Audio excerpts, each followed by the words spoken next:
Welcome to Jackie's Craft Table. Hello everyone, welcome. Today I'm so excited to be a part of the Under the Sea Inspiration Hop. Teresa Russell from Scrapping for Less put this together. She gathered a group of crafters together who love to create mermaid cards.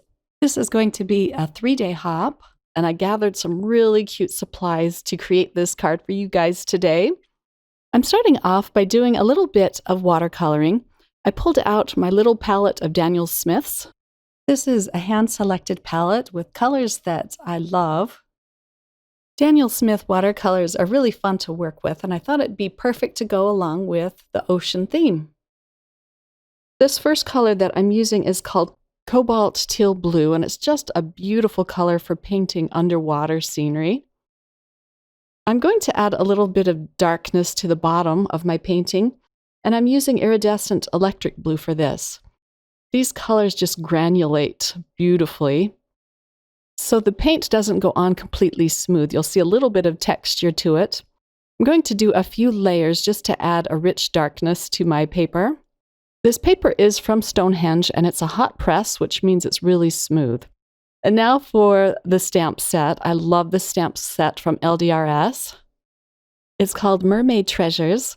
And I'm going to stamp one of the mermaids onto another piece of Stonehenge hot press watercolor paper, as well as some of the fish and some of the seashells. I'm going to ink up these stamps with some VersaFine black onyx ink. And this is a great ink because it stays wet so that I can pour on some clear embossing powder and melt it. Embossing the images that you're going to watercolor really helps you to paint fast because you don't have to wait for sections of your work to dry. You can just keep painting because the raised lines create little wells around all of the lines. And here is my clear embossing powder, and I'll just gently tap off the excess. I let my heat tool warm up for a minute before I bring it to my paper. And then you can see how dark and black the lines get once you melt the clear embossing powder. Also adds a little bit of shininess to your lines, which I like. So let's start with this cute little mermaid. I'm using a green from my palette called Permanent Green Light, and I thought it was just the perfect color for her tail because I wanted it to be a bright green. I'm going to paint in the whole thing.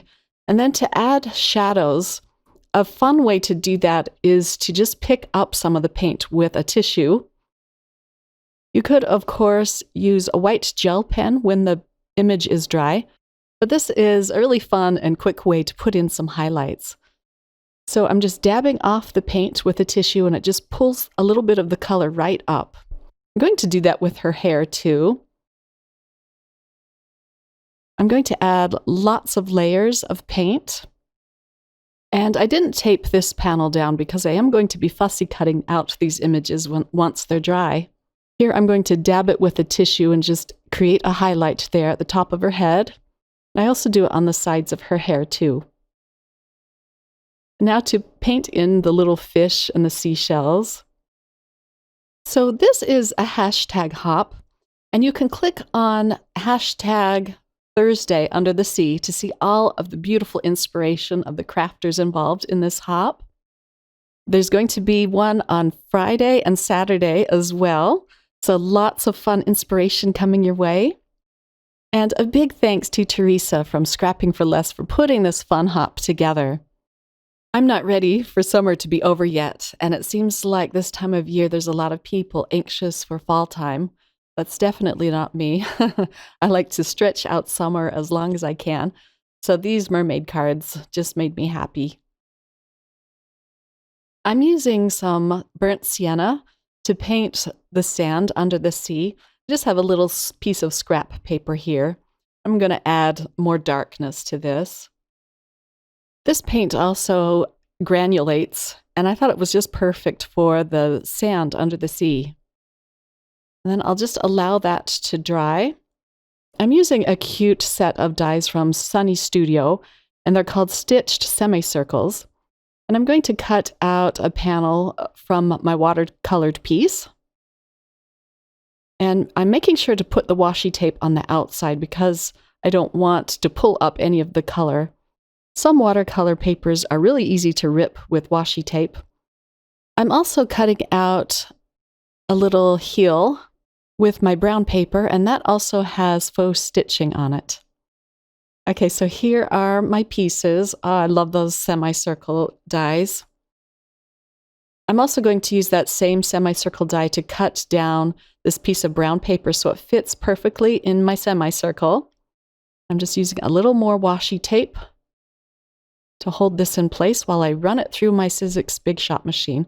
And there you can see it just fits perfectly.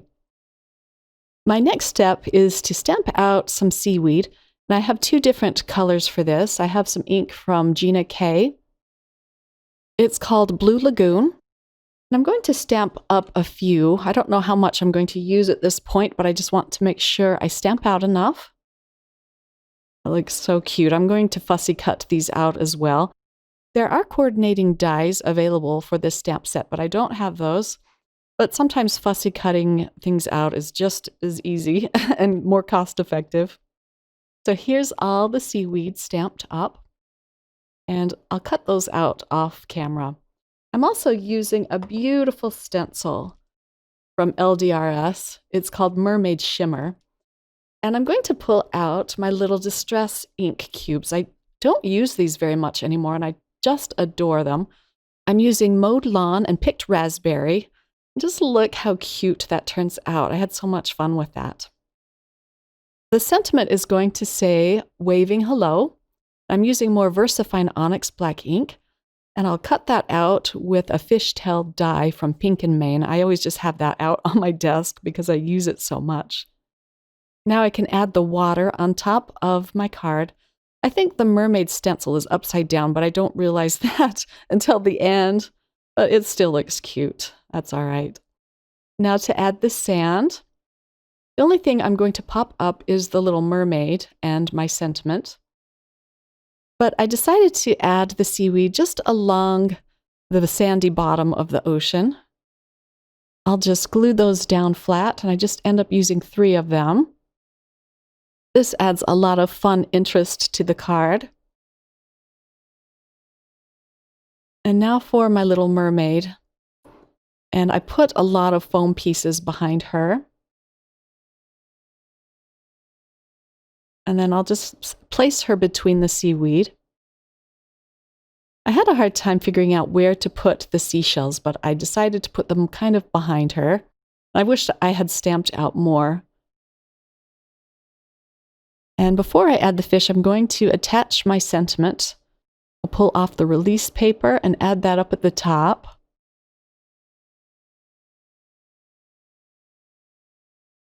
And now for the 2 little fish.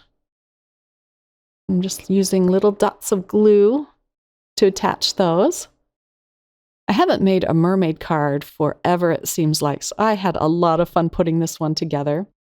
I'm using some Trinity Stamps bling.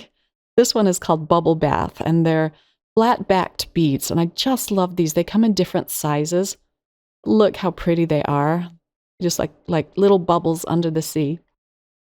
Now I can add my completed panel onto my white card base. I'm just using some dot liner for that. I'll stand up my card base and kind of match the bottoms together and then press it into place. And then I'm going to pull out my Spectrum Noir clear glitter pen and just put it across the mermaid's tail and also the little star in her hair. For the pearls in her hair, I do come in with a white Jelly Roll pen just to brighten them up a little bit, but I did that off camera. I'm also adding glitter over the seashells. And here is a look at my finished card. I'll have all of the links to the products listed below. Thanks for watching, everyone. I hope you're all having a wonderful and relaxing summer. And I'll see you again tomorrow for another Under the Sea inspiration video. Take care, everyone. Bye.